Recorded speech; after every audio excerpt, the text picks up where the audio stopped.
उमेदवारांच्या सर्व नातेवाईकांनी मित्रपरिवारांनी सगळ्यांनी अतिशय चांगल्या प्रकारे निवडणुकीची यंत्रणा राबवली आणि आम्ही पहिल्यापासून मी तर माझी लाडकी बहीण ह्या योजनेला जनसन्मान यात्रेला आम्ही सुरुवात केली तेव्हापासून 18 तारखेच्या शेवटच्या सभेपर्यंत मी ठरवलेलं होतं कुणावर टीका टिप्पणी करायची नाही.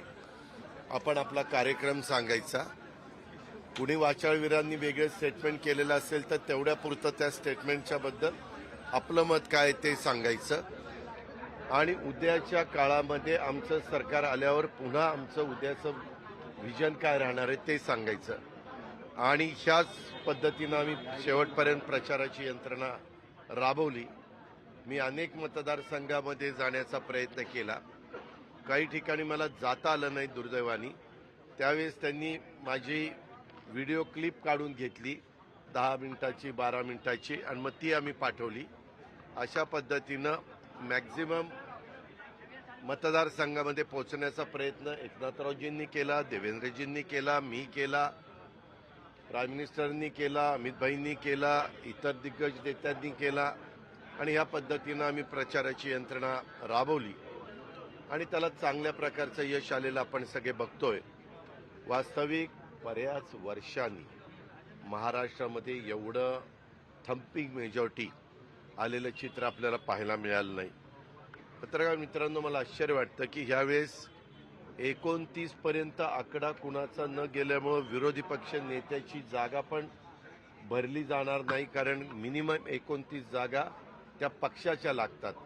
जसं मागे पार्लमेंटमध्ये घडलेलं होतं.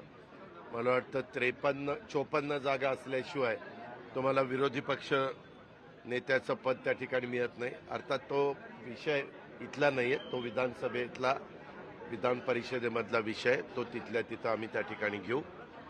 परंतु खूप मोठी जबाबदारी मतदार बंधू भगिनींनी आमच्यावर टाकलेली आहे आणि ज्या आमच्या 100% आम्ही A+ मध्ये धरणाऱ्या जागा, मग डॉक्टर योगेश आमचे क्षीरसागर असतील, सुनील टिंगरेजी असतील, यशवंता माने मोहोळचे असतील किंवा आमचे दिलीप मोहिते पाटील असतील किंवा अतुल बेनके असतील, ह्या 5-7 जागा 100% निवडून येण्याच्या कानडे असतील आमचे श्रीरामपूरचे, असं आम्ही त्याच्यामध्ये बेरजेमध्ये धरलेलं होतं.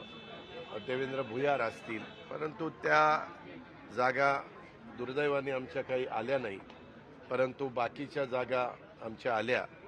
आमचा लढवणाऱ्या जागेंच्यापैकी 55 जागा आम्ही लढवल्या. त्या मानाने आमचा स्ट्राईक रेट पण चांगल्या पद्धतीनं राहिला. भाजपचा पण उत्तम राहिला, शिवसेनेचा पण उत्तम राहिला आणि किरकोळ थोडंसं काही गोष्टीमध्ये मैत्रीपूर्ण लढती झाल्या. पण मला सांगायला आवडेल, जिथं जिथं मैत्रीपूर्ण लढती झाल्या ती पुरंदरमध्ये झाली, तिथंही महायुतीचाच उमेदवार निवडून आला. ती सिंदखेड राजाला झाली, तिथंही महायुतीचाच उमेदवार निवडून आला. आणि पत्रकार मित्रांनो, मी काही माझ्या सहकाऱ्यांना सांगत होतो की तुम्ही इकडे तिकडे जाऊ नका, आपण सगळे मिळून ताकद लावू आणि लोकसभेच्या निवडणुकीच्या निमित्तानं जो जनाधार आपल्याला मिळाला नाही, जे फेक नॅरेटिव्ह सेट करण्यात आला, विशेषतः आमच्या संविधानाच्या बद्दल, भारतरत्न डॉक्टर बाबासाहेब आंबेडकरांचं संविधान हे बदलणार किंवा मायनॉरिटीच्या मनात भीती घाल